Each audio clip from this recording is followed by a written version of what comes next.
말씀 함께 보겠습니다. 골로새서 1장 20절 말씀입니다.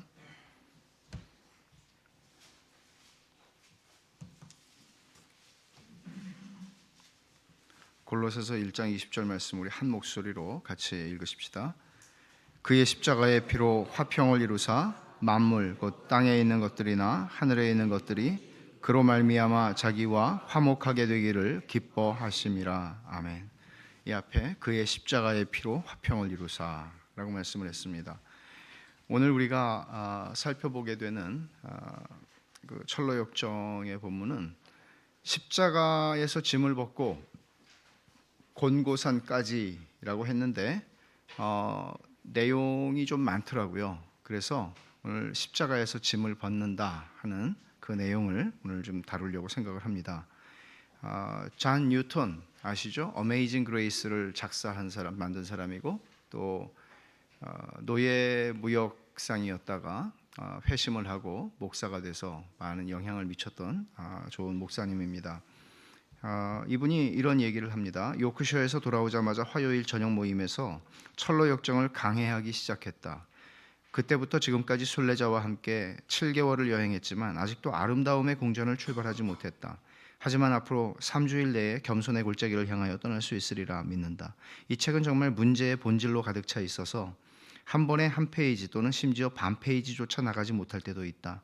이 공부가 우리에게 엄청난 복이 되었으리라 믿는다. 적어도 나는 번연의 지식과 판단과 경험을 통해서 번연이 아니었으면 결코 얻지 못했을 그리스도인의 삶에 대한 심원한 통찰력을 얻게 되었다. 존 뉴턴도 17세기, 18세기에 이 철로역정을 강해를 했는데 사실 이 철로역정을 가르친 사람들은 굉장히 많습니다. 역사적으로 존 번연이 쓴 이후에 사실 성경이죠. 설교의 본문은 성경이죠. 언제나 성경이죠. 그럼에도 불구하고 이 존 번연이 쓴 철로역정의 흐름을 따라서 성경을 강해하는 것은 많은 그 목사들이 했던 일들이었습니다. 이만한 유익을 우리들도 얻었으면 좋겠습니다. 오늘 우리가 다루게 되는 내용은 십자가에서 짐을 벗는, 어찌 보면 철로역정에서는 가장 멋진 그리고 시원한 그리고 흥분되는 그런 장면입니다. 해석자의 집을 떠난 크리스천이 길 양옆에 구원이라 이름하는 울타리가 있어요. 이 의미가 있죠. 오늘 본문에서는 다루지 않지만 이건 굉장히 의미가 있는 것입니다. 말하자면 구원이라고 하는 이 양쪽 길가에 있는 울타리를 이 길 안에만 구원이 있는 것이란 얘기죠. 근데 이거를 담 넘어 들어오거나 이런 식으로 들어올 수는 없다는 얘기입니다. 구원이라고 하는 울타리가 지금 쳐져 있어요. 문으로 들어와야 돼요. 그게 뭐예요? 좁은 문으로 들어온 것이죠. 양쪽에 울타리가 구원이라고 하는 이름의 울타리가 쳐 있는 언덕길을 따라서 올라가는 길이었습니다.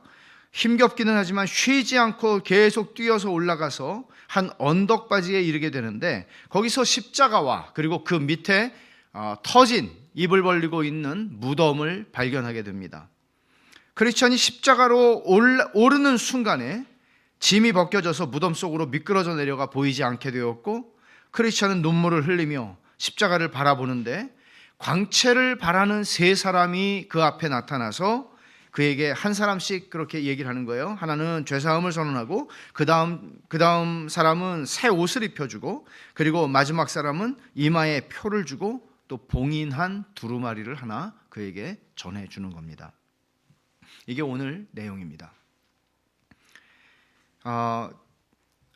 많은 철로역정이나 존 번연을 연구하는 학자들은 바로 이 십자가에서 짐을 벗는 이 장면, 그러니까 처음부터 이 등장하는 이 크리스천은 어떤 모습으로 등장했습니까? 남루한 옷을 입었고 등에 짐을 진 사람이었습니다. 죄짐이죠. 그 죄짐을 어떻게 깨닫게 되었습니까? 전도자가 그에게 책을 줌으로써 자기의 그전에는 전혀 느끼지 못했던 죄짐을 느끼기 시작했습니다. 그리고 이 죄짐이 풀어지는 것이 바로 이 십자가에 이르렀을 때 풀어지게 되는 것이죠. 그런데 이 철로역정을 연구하는 또 존 번연을 연구하는 사람들은 대부분이 이 크리스천의 회심의 경험이 바로 존 번연 자신의 회심의 경험이라고 얘기를 합니다. 그래서 존 번연의 영적 자서전이라고 할 수 있는 죄인 괴수에게 넘치는 은혜, 이거는 추천하는 책입니다. 읽으시면 참 유익합니다.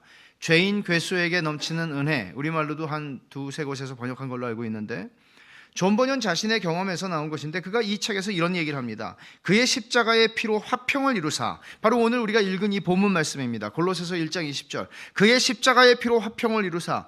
적어도 존 버년에게 있어서 자기의 죄짐이 완전히 굴러떨어져서 그 터진 웅덩이, 터진 무덤이죠. 주님의 빈 무덤이죠. 그 무덤 속으로 죄짐이 떨어져 나가는 것을 경험한 그런 아주 인생에 잊을 수 없는 경험이 일어난 것은 바로 이 골로새서 1장 20절 말씀을 만난 것이에요. 그의 십자가의 피로 화평을 이루사 만물고 땅에 있는 것들이나 하늘에 있는 것들이 그로 말미암아 자기와 화목하게 되기를 기뻐하심이라. 도저히 하나님과 화목할 수 없는 원수였던 자신이 죄짐이 벗겨져 나가면서 하나님과 화목하게 되는데 그게 어디에서라고요? 십자가에서라고요. 십자가에서라고요. 이 경험, 이거를 그는 이렇게 쓰고 있습니다. 죄인 괴수에게 넘치는 은혜에서 자서전이에요. 이거는 나는 하나님의 공의와 나의 죄된 영혼이 이 보배로운 피로 서로 포옹을 하고 입맞추는 것을 본 것입니다. 이날은 내게 참으로 유쾌한 날이었습니다. 나는 이 날을 결코 잊지 못할 것입니다. 회심의 경험이죠. 이 경험이 번연으로 하여금 6장 십자가에서 짐을 벗다 일부의 6장을 쓰게 했을 것입니다. 십자가에서 얻은 구원을 뒤에 우리가 2부의 4장을 보게 되면 담대라고 하는 사람, Great Heart, 이 사람은 굉장히 많은 역할을 나중에 감당하게 됩니다. 이 담대라고 하는 사람이 크리스찬의 부인인 크리스티아나에게 이런 말을 합니다. 그러니까 당신들이 얻은 그리스도로 말미암아 얻은 구원이 이런 방식으로 일어난 겁니다 라고 설명을 하는 대목이 있어요. 근데 이렇게 설명을 합니다. 그가 바로 좁은 문에서 당신들을 영접하신 그분입니다. 좁은 문에서 여러분 문을 열어주고 막 화살이 빗발치는데 문을 열어주고 안으로 끌어들인 사람이 있죠. 그 사람이 누구예요? Goodwill, 선의라고 번역이 되어 있죠. 선의라는. 그때 제가 이 선의가 의미하는 게 뭐라 그랬어요? 바로 이분은 그리스도를 의미하는, 그리스도를 가리키는 사람이라고, 그리스도를 가리키는 인물이라고. 딱 그리스도라고 얘기하지 않아요. 그렇지만 그리스도를 가리키고 있어요. 근데 이 담대가 이걸 선명하게 설명해요. 바로 그분입니다. 좁은 문에서 문 열어주신 그분입니다. 그러면서 그는 이중적인 방식으로 구원을 성취하셨는데 첫 번째로는 당신들을 덮어주기 위해 의를 행하신 것이고 두 번째는 당신들을 씻기시기 위해 피를 흘리신 것입니다. 이게 이제 굉장히 중요한 얘기예요. 하나는 우리를 덮어주기 위해서 의를 행하신 거예요. 하나는 우리의 죄를 씻어주시기 위해서 피 흘리신 것이에요. 이 두 가지, 이거를 제가 가끔 여러분들에게 설명드리는 그리스도의 순종을 보통 두 가지로 얘기를 해요. 그리스도의 순종은 능동적인 순종이 있고 수동적인 순종이 있어요. 우리는 일반적으로 그리스도의 순종, 그럼 그리스도가 뭘 하셨는가? 십자가에서 고난을 받으시고 피 흘려 죽으셨다. 이거를 그리스도의 수동적 순종이라고 얘기를 해요. 이거는 우리의 죄값을 받으신 거예요. 그냥 패시브하게 그냥 받으신 거예요. 그런데 주님은 십자가에서 죽으시기 위해서만 오신 것이 아니라 이 땅에 사시는 동안에 율법의 의를 순종하심으로써 완전하게 이루셨는데, 그것은 아담에게 하나님께서 첫 번째 아담에게 말씀하시기를 선악과 먹지 말라고 그러셨고 하나님이 명령을 주셨죠. 그리고 그 명령을 첫 번째 아담은 순종하는데 실패했단 말이에요. 그럼으로써 쫓겨났고 죄가 인간 세상에 들어오게 됐어요. 근데 둘째 아담이라고 예수님을 표현한단 말이에요. 둘째 아담으로 오신 주님은 완전한 사람으로서 아담과 동일한 조건 속에 주어져서 예수님은 모든 율법을 완전하게 이루십니다. 둘째 아담이라고 하는 걸 보여주는 중요한 사인들이 있죠. 그거는 예수님께서 공생애를 시작하실 때 금식하시고 기도하시고 어떤 시험을 받으시죠? 마귀의 시험을 받으시죠. 광야에서. 그게 정확하게 아담과 하와가 뱀에게 시험을 받은 것과 동일한 그림을 보여주는 것입니다. 아담은 넘어졌지만 예수님 둘째 아담으로 오신 분은 그 유혹을 물리치셨고 거절하셨고 하나님의 계명과 그 말씀을 따라서 순종하신 겁니다.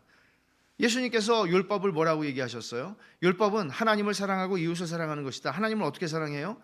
내 마음과 뜻과 목숨을 다해서 사랑하는 거예요. 이웃을 어떻게 사랑해요? 나 자신을 사랑하는 것처럼 사랑하는 거예요. 근데 이거를 주님이 다 이루셨어요. 다 성취하셨어요. 죽기까지 복종하심으로써 하나님을 사랑하셔서 아버지께서 나를 보내신 그 뜻을 완전하게 성취하셨고요.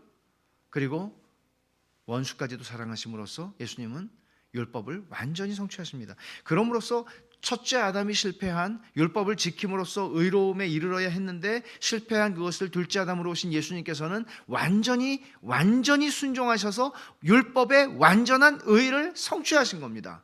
그 믿는 우리들에게 예수님께서는 한편으로는 우리를 죄를 씻기시기 위해서 십자가에서 피 흘려 죽으신 것이고요, 한편으로는 우리를 덮어주시기 위해서, 우리를 의의 옷으로 덮어주시기 위해서 당신이 의를 이루신 것입니다.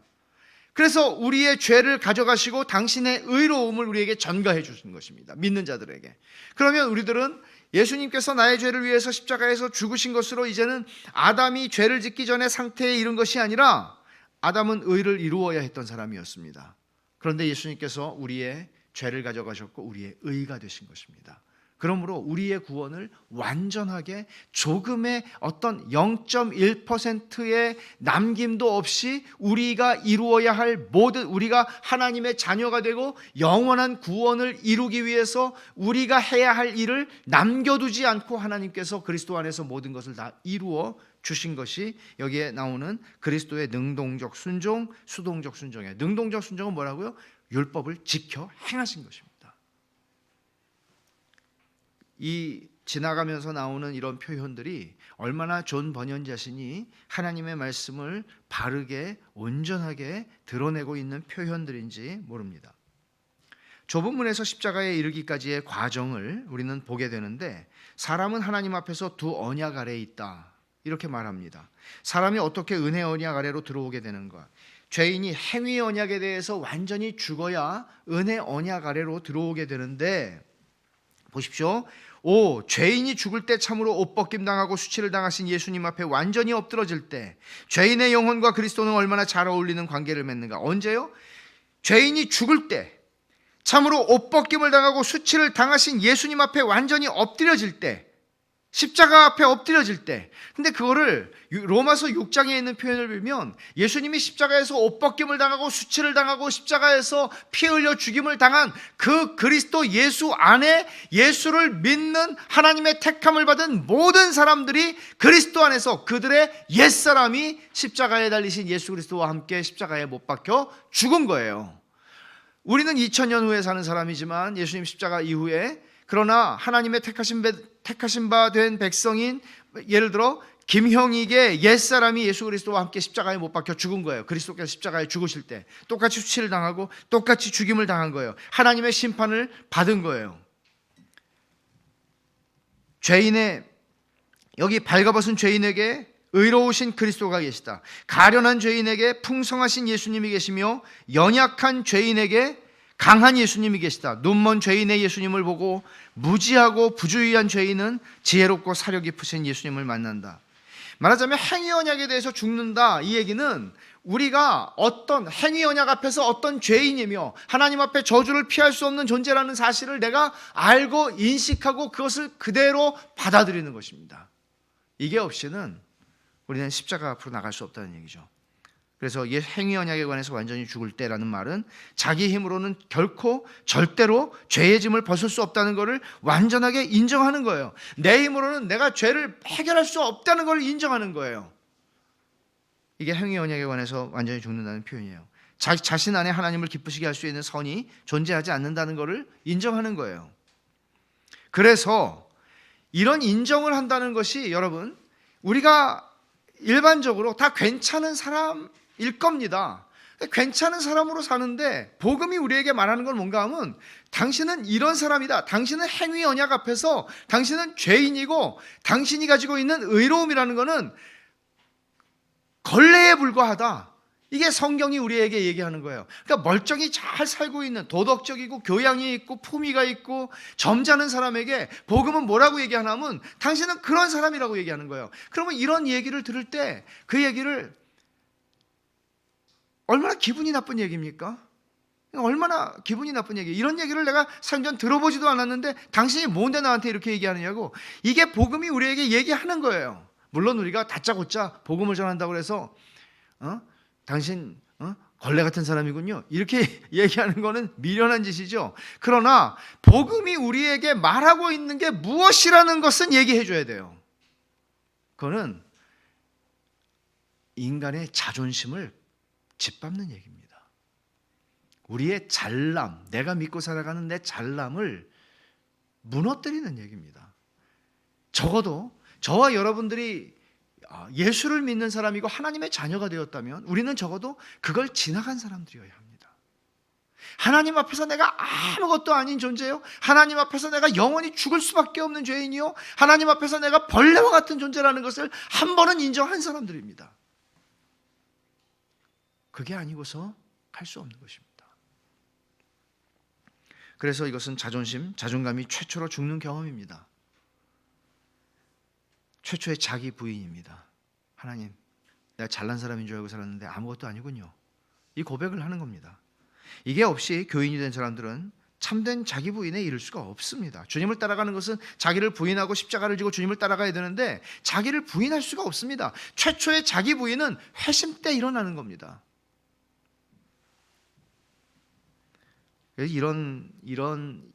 지금 제가 말씀하고 있는 이런 이야기가 사실은 오늘날의 교회에서, 왜 오늘날의 교회가 이토록 죄에 대한 가르침이 없고 또는 회개가 이렇게 우리에게서 먼 것이며, 그저 오늘날의 교회는 왜 이렇게 그저 그 일반 종교에서 기도하는 것들, 이거 주시오 저거 주시오, 세상에서 좀 잘 살고 잘 먹고 하는 이런 차원의 기도들로 가득 차게 되는가 하는 것을 설명해 줄 수 있는 굉장히 중요한 대목입니다. 우리는 십자가를 지나간 적이 있는가? 나는 십자가를 지나갔는가? 이런 질문들을 우리는 해야 하는 것입니다. 광채를 바라는 세 사람이 이제 십자가 앞에서 십자가에 막 기어 올라가려고 그러는데 갑자기 죄짐이 탁탁탁탁 풀리더니 막 굴러떨어져서 보이지도 않게 되는 거예요. 그러니까 여러분, 이게 얼마나 기가 막히고 신나는 경험이겠습니까? 이거예요. 제가 전에도 한번 예화를 든 적이 있는데, 그 존 화이트라고 하는 정신과 의사면서 미국 IVF 총무를 했던 아주 오래된 분이에요. 지금 돌아가셨는지도 모르겠어요.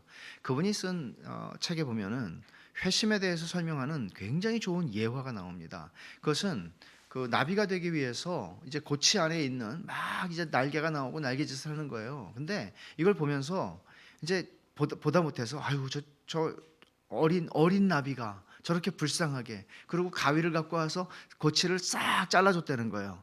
근데 이 날개는 있어요. 근데 이 날개짓을 하면서 고치를 스스로가 떨쳐버리고 그러면서 나비가 돼서 날아가는 건데 이거를 잘라줬다는 거예요. 그러니까 이 씨름이 없는 거예요. 이 씨름이 없으니까 나비는 나비로 돼 날지를 못한다는 거예요. 그러니까 우리의 회심이라고 하는 것이 실제로 구렁이 담 넘어가듯이 일어날 수 있는 것은 아니에요. 이 얘기는 잘 들으셔야 돼요. 우리가 회심을 한다는 것은 그 회심의 진정성은 얼마나 큰 체험을 했느냐가 그 회심의 진위를 결정하지는 않습니다. 중요한 것은 회심을 한 사람이 진짜 회심을 한 사람에게서 나타나는 진정한 열매들을 봄으로써 우리는 회심을 얘기할 수 있지, 얼마나 큰 체험을 했느냐가 아닙니다. 그러나 구렁이 담 넘어가듯이 들어올 수 있는 것은 아니라는 얘기입니다. 그래서 존 버니어는 아까 얘기한 것처럼 나는 평생에 이 날을 잊을 수 없을 것이다. 내 죄짐이 탁탁탁탁 풀려서 떨어져 나가는. 그러니까 이거예요. 내가 죄인이라는 인식이 어느 정도 그냥 죄 안 짓고 사는 사람이 있어요. 다 죄인이죠. 이런 정도의 인식을 얘기하는 게 아닙니다. 성경이 얘기하는 것은 하나님 앞에서 내가 죄인이고 하나님 앞에서 하나님이 나를 지옥의 영원한 형벌 속에 집어넣는 것이 너무나 당연하다는 것을 내가 인정하는 겁니다. 내 의가 아무것도 없다는 것을 인정하는 겁니다. 이런 부분들이 굉장히 중요한 것이죠. 단순히 교회에 와서 등록카드에 등록을 한다고 해서 그 사람이 교인이 되고 그리스도인이 되는 게 아니죠. 거듭남입니다. 그러니까 우리가 자녀들을 기르면서 우리가 가져야 되는 목표는 좋은 대학 보내는 게 아닙니다. 물론 그러면 좋죠. 그러나 믿는 부모로서 자녀들을 향해서 가져야 되는 당연한 것은 이 아이가 하나님의 자녀가 되는 것입니다. 이 아이가 십자가를 지나가는 것입니다. 이것보다 더 중요한 건 없습니다. 그러면 다 물론 부모의 책임이다. 부모가 회심시킬 수 있지 않아요. 그러나 그러면 부모가 할 건 다 한 겁니다. 이제 십자가에서 죄짐이 떨어져 나간 후에 광채를 바라는 세 사람이 천사 같은 사람들이죠. 등장을 합니다. 그리고 첫 번째 사람이 얘기해요. 내 죄사함을 받았느니라. 죄사함을 선언합니다. 이 사건이 무슨 사건이라는 것을 존 버녀는 이렇게 설명하는 겁니다. 그리고 두 번째 사람 천사가 이제 그리스도의 정가된 의, 칭의라고 얘기할 수 있죠. 누더기 옷을 벗깁니다. 남루한 지금까지 입고 있던 누더기 옷을 벗겨주고 깨끗한 옷을 입혀줍니다. 탕자의 비유에서도 이것이 그대로 나타나죠. 아버지가 탕자 둘째 아들이 거짓골을 하고 돌아오니까 아버지가 어떻게 해요? 야, 당장에 새 옷을 갖다가 입혀라. 신발을 갈아 신겨라. 가락지를 끼워라. 그러죠. 이게 뭐예요? 옷을 갈아입힌다는 거는 야, 냄새 나니까 이 옷 빨자. 그런 게 아니죠. 너의 신부는 이 집의 하인이 아니라 거지가 아니라 너는 내 아들이다. 신분을 얘기해 주는 거죠. 스가랴서를 한번 찾아보십시다. 이 스가랴서에 있는 이 말씀은 정말 얼마나 멋진 말씀인지 알 수가 없습니다. 스가랴 3장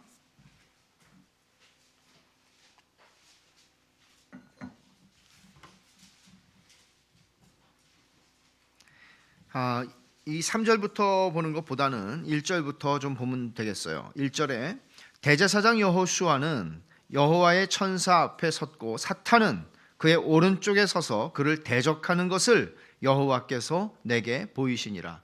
마치 하나님의 재판정 앞에, 하늘의 심판정 앞에서 사탄이 검사로서 지금 대제사장 여호수아는 모든 백성을 대표하는 한 인간으로 여기 서 있는 거예요. 어찌 보면은 이 대제사장 여호수아가 모든 인간을 지금 대신해서 여기 서 있는 거예요. 2절에 여호와께서 사탄에게 이르시되 사탄아, 여호와께서 너를 책망하노라. 예루살렘을 택한 여호와께서 너를 책망하노라. 이는 불에서 꺼낸 그슬린 나무가 아니냐. 누구를 가리켜 얘기하는 겁니까? 여호수아를 가리켜 얘기하는 거죠. 불에서 그슬린 나무, 불에서 꺼낸 그슬린 나무예요. 그러니까 깨끗하겠어요? 뭐 아름답겠어요? 껌데기밖에 묻지 않는 그런 더러운 모습이죠. 3절에 여호수아가 더러운 옷을 입고 있어요. 천사 앞에 서 있어요.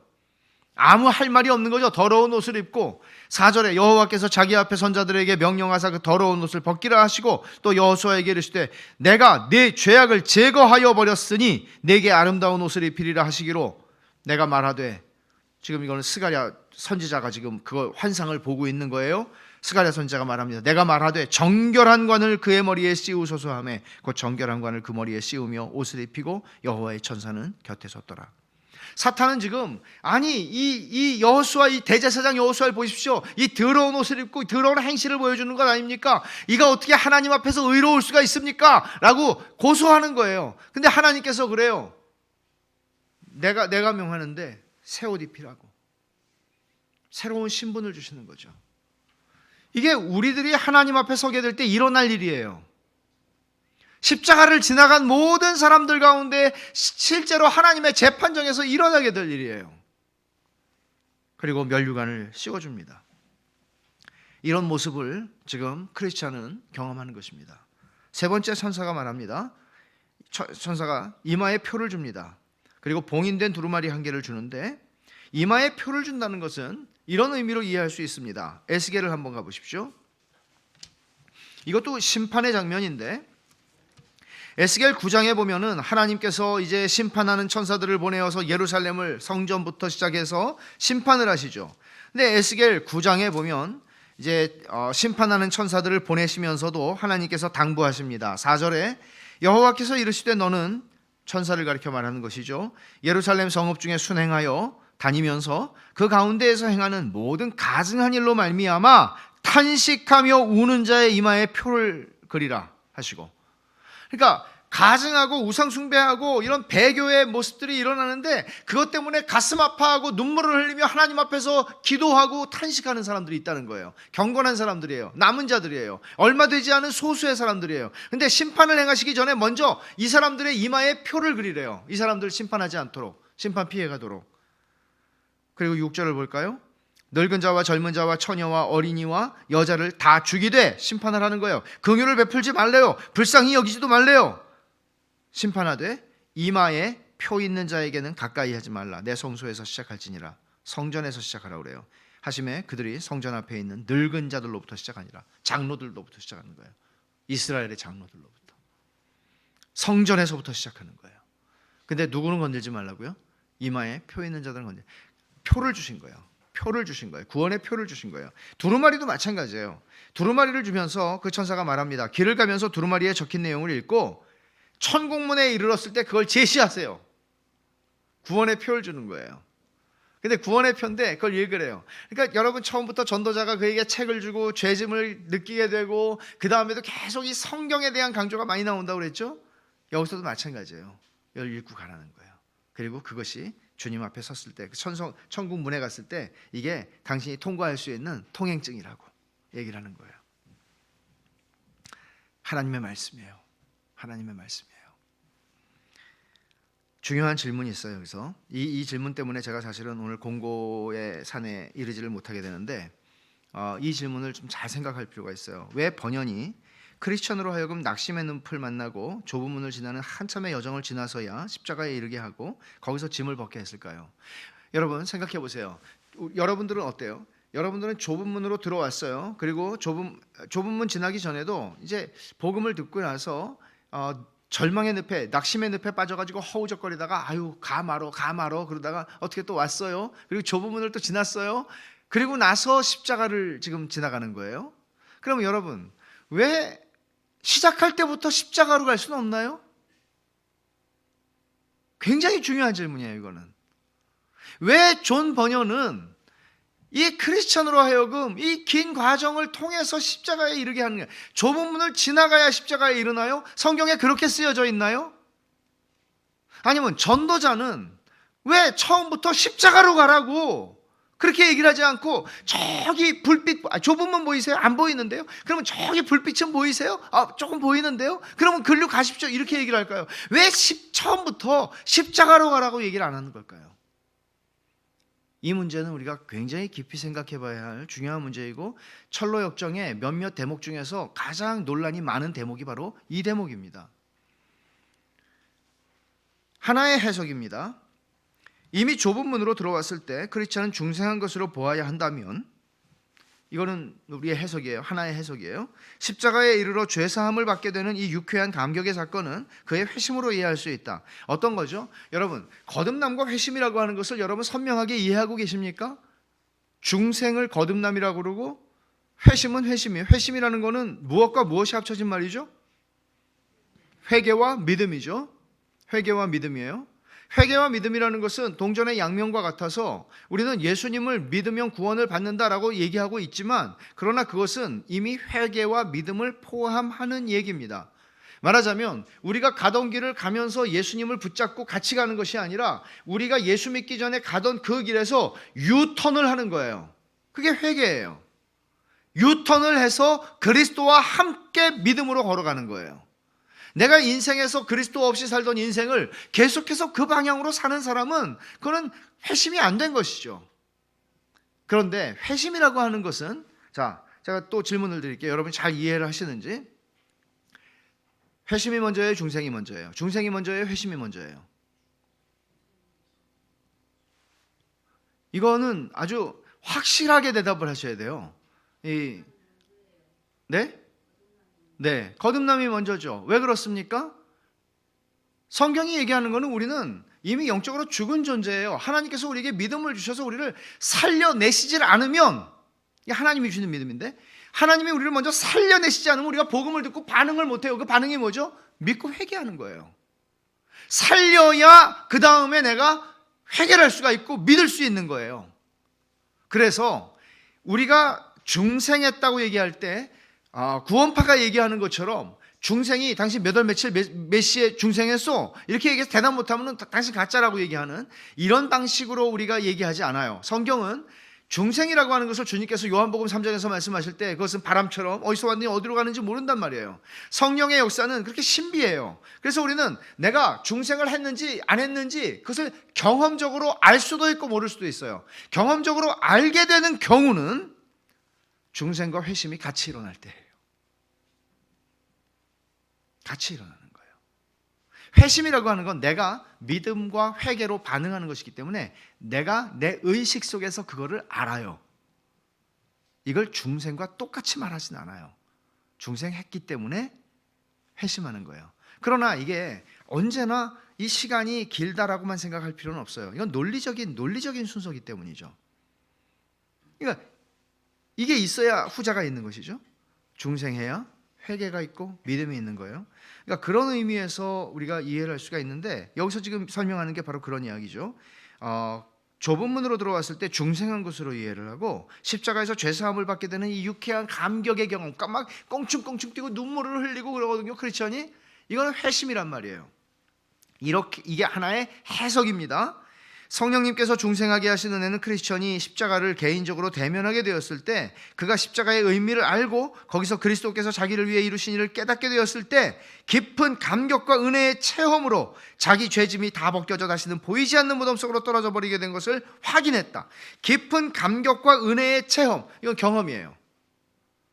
그러니까 이거는 사실은 중생이라고 이야기하기는 어려운 경험이에요. 이건 경험이에요. 회심이에요. 그리고 확인했어요. 내 죄짐이 떨어져서 보이지 않게 된 걸 확인했어요. 이것은 존 버년에게만이 아니라 모든 그리스도인들에게는 뭐 그냥 지나가는 경험이 아니고 내 평생에 잊을 수 없는 최고의 경험이에요. 의식 속에서 회심을 경험하는 것이죠. 그런데 이게 하나의 해석이라고 제가 한 말을 여러분 잘 이해를 하셔야 돼요.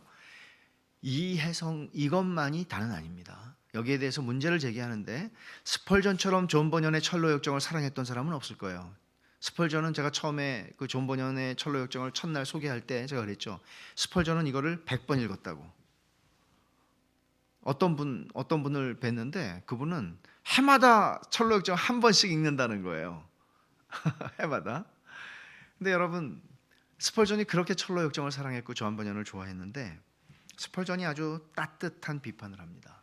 이것은 1858년 스펄전의 설교 중 그리스도가 십자가에 못 박히신 것이라고 하는 설교에서 스펄전이 한 예를 듭니다. 한 젊은이가 복음을 전하러 이제 어촌에 갔는데 한 늙은 어부의 부인, 그러니까 이건 어떤 뉘앙스인가 하면 이 사람이 많이 배우지 않은 사람이라는 얘기죠.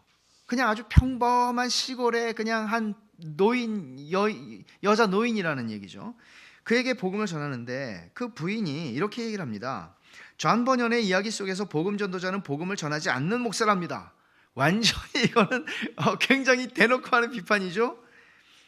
왜냐하면 저 불빛을 똑바로 바라보며 좁은 문으로 달려가시오라고 말했으니까요. 총각, 그곳으로 달려가면 안 돼요. 복음 전도자는 저 십자가가 보이나요? 당장 거기로 달려가요라고 말했어야 해요. 하지만 대신 그는 불쌍한 순례자를, 크리스천을 먼저 좁은 문과 그곳에서 얻을 수 있는 혜택들 쪽으로 보냈지요. 그 바람에 결국 그는 구렁텅이 낙심의 늪에 빠져 죽을 뻔했어요. 여러분은 어떻게 생각하십니까? 전도자가 복음을 전하지 않는 목사래요. 전도자는 저기 불빛을 보고 따라가라고 그랬어요. 선명하게 복음을 전했어요. 십자가의 복음을 전했어야 되는데 왜 그 얘기를 안 해주고 좁은 문으로 들어가라고. 아유, 좁은 문으로 어떻게 들어가요? 넓은 문도 다니기 힘든데. 이렇게 얘기할 수 있고, 그렇게 해서 아예 십자가로 나아갈 수도 없게 만들 그런 일이 있을 수 있지 않겠냐는 거예요. 말이 됩니까? 안 됩니까? 말 됩니다. 말 됩니다. 이게 굉장히 중요한 문제예요. 우리가 복음을 전할 때 우리가 어떻게 복음을 전해야 하는가와도 굉장히 중요한 문제예요. 그래서 이 여인도 역시 낙심의 늪을 만나기는 했지만 이 여자한테 이제 물어보는 거예요. 아니 그러면 당신은 어떻게 됐냐고, 죄짐을 어떻게 했냐고. 그러니까 이분이 하는 얘기가, 당신은 낙심의 늪을 지나지 않았냐고 물어보니까, 나도 낙심의 늪을 만나긴 했지만 짐을 지고 가는 것보다 벗고 가니까 훨씬 쉬웠다고. 이게 말이 되잖아요. 그렇잖아요? 말이 되죠. 낙심의 늪을 만나도, 아니 낙심의 늪에 빠지는 것도 힘든데 죄짐을 잔뜩 짊어지고 있으니 오죽이 힘들었겠습니까? 이런 얘기를 지금 이 여인이 하는 겁니다. 여기는 굉장히 통찰이 있는 것이죠. 존 버년은 크리스천으로 하여금 짐을 너무 늦게 벗게 했다. 이게 찰스 스펄전의 설명이에요. 너무 늦게 벗게 했다. 처음부터 벗어야지. 이것이 대부분 만약에 이 늦게 벗게 했다는 말이요, 이 말을 우리가 잘 이해를 해야 돼요. 이게 굉장히 미묘하고 뭐 이거다 저거다 이렇게 말하기 어려운 부분입니다. 그래서 만약에 이 짐을 너무 늦게 벗게 했다는 말이 대부분이 이런다. 대부분의 경우에 짐을 종종 늦게 벗지요. 라고 말하면 맞습니다. 그러나 모두가 다 짐을 좁은 문으로 통과해서 짐을 늦게 벗어야 됩니다. 라고 말하면 틀려요. 미묘한 차이입니다. 그러니까 우리가 이런 영적인 이 경험의 얘기를 하는 거예요. 왜냐하면 여러분 우리가 조직신학을 배울 수도 있고 교리를 배울 수 있어요. 그러나 지금 잔번연의 철로역정이 주는 유익 가운데 하나는 뭔가 하면 이것을 우화적인 방식으로 표현했기 때문에 이게 우리의 삶에서 어떻게 이 교리가 체험되고 이 교리가 어떻게 우리의 삶을 설명해 주는가를 굉장히 잘 보여주고 있는 얘기인데요. 그러면 여러분 내가 이렇게 회심을 했으니까 당신도 이렇게 회심을 해라고 하는 얘기들을 하는 사람들이 있는데 굉장히 위험한 것이죠. 왜냐하면 하나님께서는 만 명을 부르시면서 만 가지 방법으로 하실 수 있는 하나님이시거든요. 그래서 이것을 하나의 법칙으로 놓을 수 없다는 얘기를 하는 것입니다.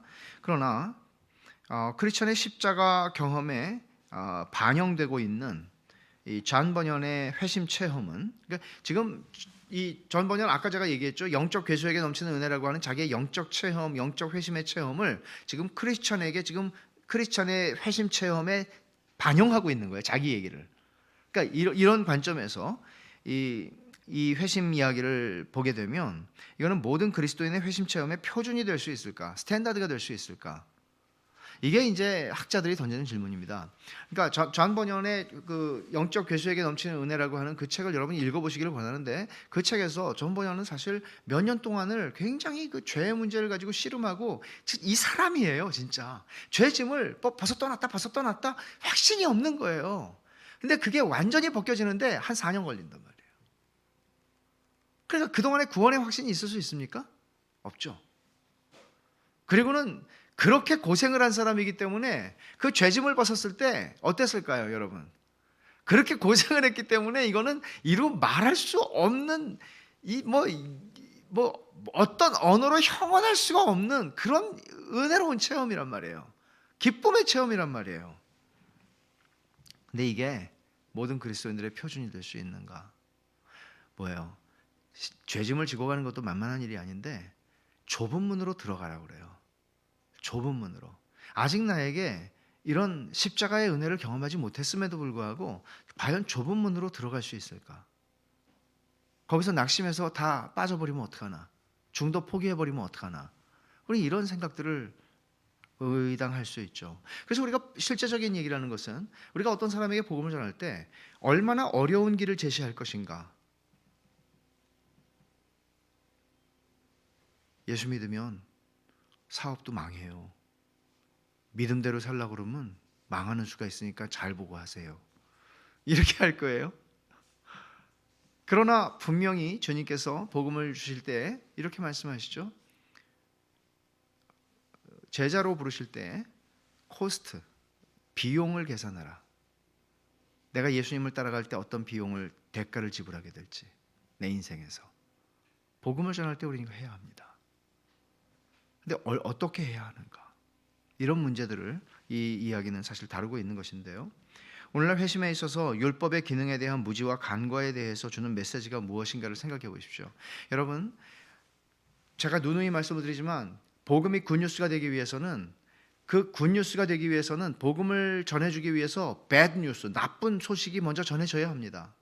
그 나쁜 소식은 내가 하나님의 진노의 대상이라는 것이고, 내가 영원한 지옥 형벌을 받을 수밖에 없는 인생이라는 것이고, 아까 얘기한 것처럼 내가 죄인이고 내가 하나님 앞에서 하나님을 기쁘시게 할 수 있는 길이 없으며 나 스스로 이 죄의 문제를 해결할 수 없다는 것을 선명하게 보여주는 것입니다. 그래야 복음이 의미가 있죠. 우리가 우리의 불경건과 불의로 말미암아 하나님의 진노가 하늘에서부터 우리를 향해서 쏟아져 내려오고 있다는 이 소식을 들어야 그 다음에 복음이 굿뉴스가 되는 거죠. 그러나 하나님의 의가 나타났다. 어디? 예수 그리스도 안에서. 이렇게 주어지는 것이죠. 근데 나는 너무나 기분이 좋고 팔자가 좋고 내 인생은 너무나 운이 좋고 내 인생은 너무나 행복하고 나는 아무 걱정 없고 이렇게 살아가는 사람에게 예수 믿으면 더 행복해요. 이거 가지고 복음을 전할 수 있는 건 아니죠. 그렇기 때문에 우리들은 오늘날 우리가 복음을 전한다고 할 때, 그리고 오늘날 율법의 이 죄를 깨닫게 하는 율법의 기능이 현저하게 가르쳐지지 않고 간과되고 있고 경시되고 무시되고 있는 이런 오늘날의 형편 속에서 우리가 율법의 기능을 뭐예요? 죄를 깨닫게 하는 것이에요. 그것을 강조하는 것은 굉장히 중요한 일입니다. 그런데 또 한편으로는 넘지 못할 너무 무거운 짐을 주지 않아야 합니다. 이것이 18세기 초반에 영국 스코틀랜드, 그러니까 영국은 그당 뭐 영국이 우리가 보면 그렇지만 그 사람들은 또 아니라고 그러니까 스코틀랜드에서 아주 중요한 신학적인 논쟁이 한 노회에서 일어났는데 그 메로우 논쟁이라고 하는 것입니다. 이 지난번에 제가 여러분들에게 소개한 책이 있죠. 온전한 그리스도라고 하는 책. 그 책 중에 책이고 진짜 좋은 책이고 무지하게 좋은 책입니다. 그거 꼭 읽으셔야 됩니다. 복음이 무엇인지를 선명하게 이해하는데 아주 드물게 좋은 책입니다. 그 책은. 여기 메로우 논쟁을 소개했는데 존 버년의 체험이 회심 체험의 표준이 될 때 문제가 발생합니다. 그래서 19세기 스코틀랜드 교회에서 경험한 메로우 논쟁이 이 문제, 그러니까 이런 거예요. 당신이 죄에 대해서 깨닫고 있습니까? 예, 깨닫고 있습니다. 얼만큼 깨닫고 있습니까? 심각하게 깨닫고 있습니까? 생각할 때 아주 막 그냥 심각하진 않은데 저는 죄인인 거는 알겠어요. 하나님의 도우심이 없으면 내가 어쩔 수 없는 죄인이라는 거 알겠어요. 근데 제가 볼 때는 그런 말로는 안 되고 막 눈물 펑펑 쏟아져야 될 것 같고 좀 당신이 좀 덜 느끼는 것 같아요. 더 느끼세요. 이렇게 할 위험이 늘 있는 거예요. 한 예를 들면 중국의 가정교회의 그 한 분파 중에서 우리나라 말로도 소개가 되었었던 대단히 감동적인 책입니다. 하늘에 속한 사람이라는 책 혹시 읽어보신 분들 계십니까? 하늘에 속한 사람이라는 책이 한 10년 됐습니까? 그 브라더 위라고 하는 위인가요? 하여간 그분이 가정교회 지도자 중에 한 분입니다. 독일로 망명하셨지만은 근데 이제 그분의 가르침을 받는 사람들이 가진 문제가 뭐였나 하면 울어야 그 회개의 진정성을 인정해주는 눈물로써 위험한 것이죠. 위험한 것이죠. 말하자면 이 늙은 어부의 부인이 한 이야기, 아니 바로 십자가로 데리고 가야지 왜 이 산을 넘고 저 산을 넘고 또 산을 넘으라고 얘기합니까? 바로 십자가를 줘야지. 십자가의 복음을 제시해 줘야지. 우리가 얼만큼 느끼느냐가 구원의 조건이 될 수 있나요? 내가 얼마나 큰 죄인이라는 것을 얼마나 심각하게 느끼는가가 내가 구원받을 수 있는 조건이 됐고 복음을 이제는 들어도 될 자격을 갖추는 건가요? 그럴 수 없죠. 그럴 수 없죠. 우리가 얼마나 느끼는가를 바라보는 것이 아니라 내가 얼마나 그리스도가 필요한 존재인가를 아는 것이죠. 그리스도를 바라보는 것이지 구원은 나의 내면의 상태를 바라보는 게 아니란 말이죠. 이런 면에서 이 균형을 가지는 것이 굉장히 중요한 문제이기 때문에 좁은 문을 지나서 십자가에 이르게 되는 이 여정을 우리는 깊이 이런 문제들을 생각할 필요가 있다는 것입니다. 또 하나의 질문이에요. 번연이 크리스천이 십자가에서 짐을 벗은 사건에서 회심을 말하려고 했는가 확신을 의도한 것인가? 여러분 이런 생각이 들지 않습니까? 지금 분명히 번연은 아까 하나의 해석으로 제가 제시한 것은 중생을 했어요. 좁은 문을 들어올 때. 그리고 십자가의 사건에서 회심을 했어요. 그럼 회심을 한 것은 자기의 의식 속에서 일어난 체험이기 때문에 그는 여기서 당연히 확신에 이르게 되죠. 그죠? 그전에는 확신이 없었기 때문에 죄짐을 지고 가는 거예요. 근데 이제는 진짜 벗어버렸네 하는 거예요. 확신이 있어요. 이제는 십자가에서 다시는 그 짐을 꺼내올 일이 없는, 십자가에서 완전히 이루신 그리스도의 구속의 은혜를 지금은 누리고 있어요. 그러면 번연은 여기서 십자가에서 회심을 얘기하려고 한 건가? 아니면 혹시 확신을 가지게 되었다는 얘기를 하려고 한 것은 아니었는가? 이런 질문도 우리는 던질 수 있습니다. 그러나 확신보다는 회심을 의도했다고 보기가 훨씬 더 쉽죠. 아무래도 이 십자가에서 죄짐이 벗어지는, 그러니까 경험의 문제가 아니라 실제로 죄짐이 벗어지는 것을 얘기를 했기 때문입니다. 그러면 죄의 자각으로 이끄는 성령의 역사를 부인하는 것은 아니지만, 죄를 자각하는 것이든 버리는 것이든 간에 그것이 복음을 제시하는 근거가 될 수는 없어요. 얼마나 이 사람이 죄를 자각하고 있나, 그때 복음을 탁 던져주는 이런 식으로 갈 수는 없어요. 우리는 분명히 bad news, 나쁜 소식을 먼저 전해줄 필요가 있습니다. 그러나 이 사람이 그거를 받아들이고 어떻게 반응을 하느냐를 보고, 이 사람이 더 깊은 낭떠러지로 떨어질 때까지 기다리고, 이 사람이 더 절망할 때까지 기다리고, 그 다음에 십자가의 복음을 들을 준비가 되었구나라고 생각하고, 우리가 그때를 판단을 우리가 해서 십자가의 복음을 전해주는 거 아니란 얘기예요. 오직 그리스도만이 근거가 되시는 것이죠. 그리스도는 조건 없이 제시되어야 합니다. 그것이 이사야 55장에서 이야기하고 있는 은혜로운 초청이죠. 이사야 55장을 한번 보십시다.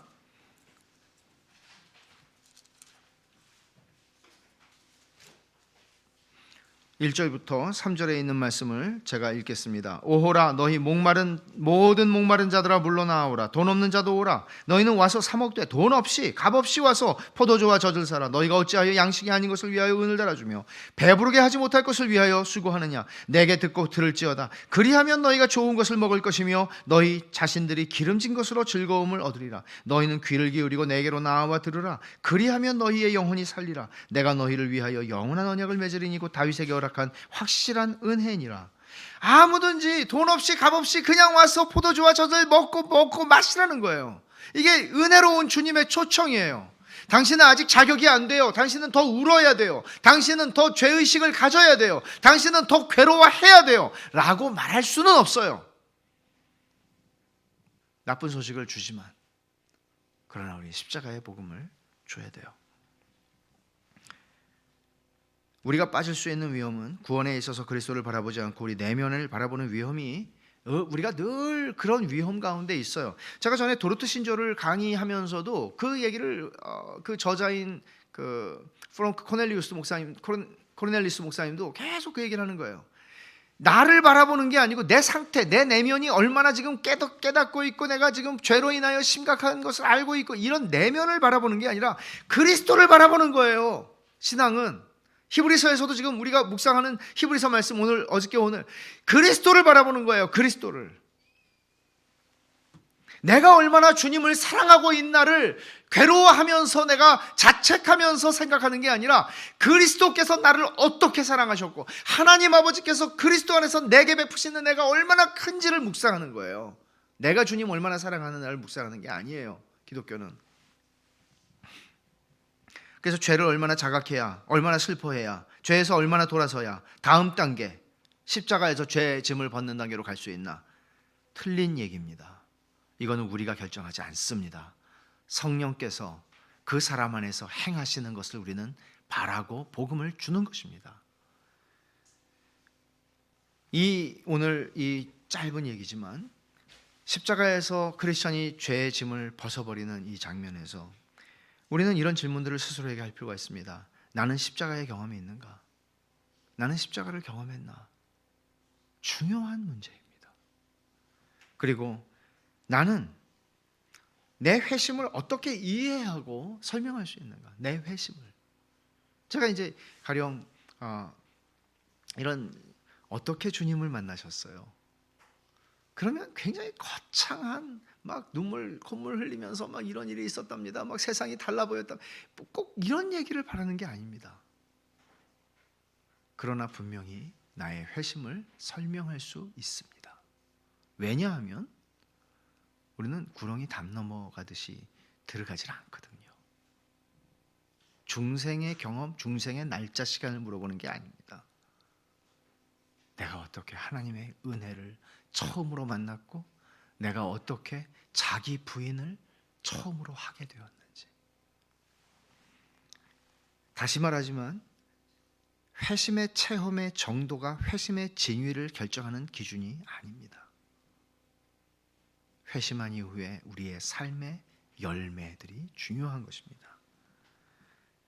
그래서 우리는 회심을 이해하고 설명할 때 죄의 자각에 대한 문제가 여기에는 있고, 죄짐을 벗은 죄사함의 은혜를 경험한 게 있습니다. 그래서 크리스천은 이렇게, 거기에 이런 존 번연이 이렇게 쓰고 있죠. 그는 기쁨에 넘쳐 머릿속에 샘물이 터지면서 눈물이 흘러내려와 두 뺨을 촉촉이 적시는 것도 느끼지 못한 채 십자가를 바라보고 또 바라보며 서 있었다.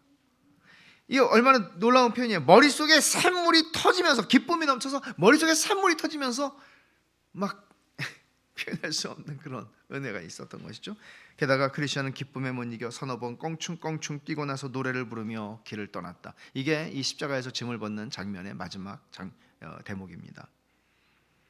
그러므로 여러분, 우리 신앙생활을 하면서 중요한 것은 그리스도를 바라보는 것입니다.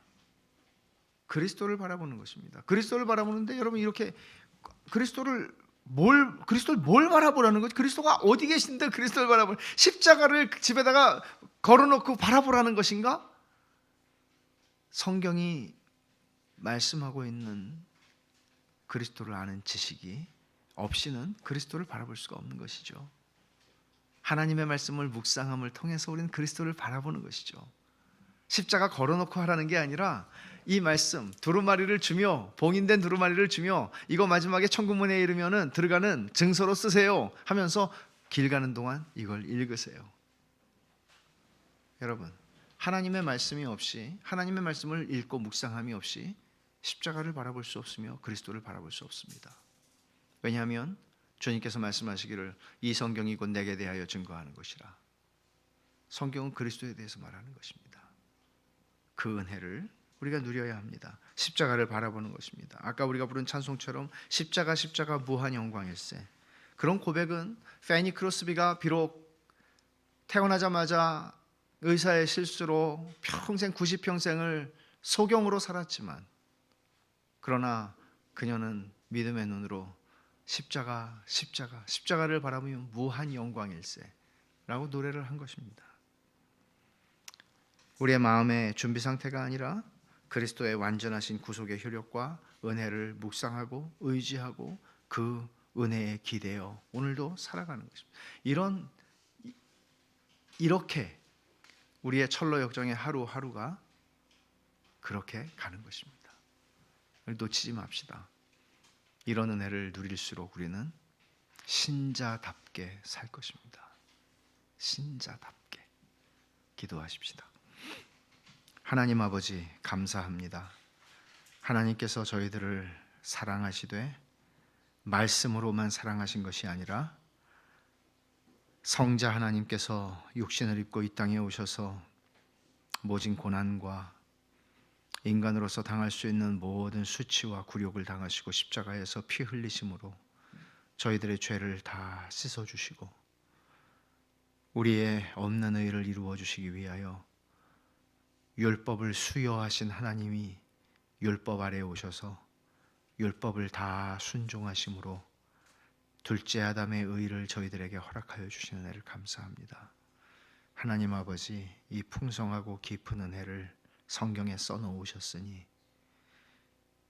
예수 사랑하심은 성경에 쓰여 있으니 하나님 아버지, 성경을 열 때마다, 성경을 읽을 때마다, 성경을 들을 때마다 하나님께서 그리스도 안에서 저희들을 어떻게 사랑하셨는지 그 십자가의 은혜를 보게 하시고 누리게 하여 주시옵소서. 하나님 아버지, 이렇게 철로 역정을 넘치는 은혜와 기쁨을 가지고 걸어갈 수 있도록 저희들을 축복하여 주시옵소서. 예수님 이름으로 기도하옵나이다. 아멘.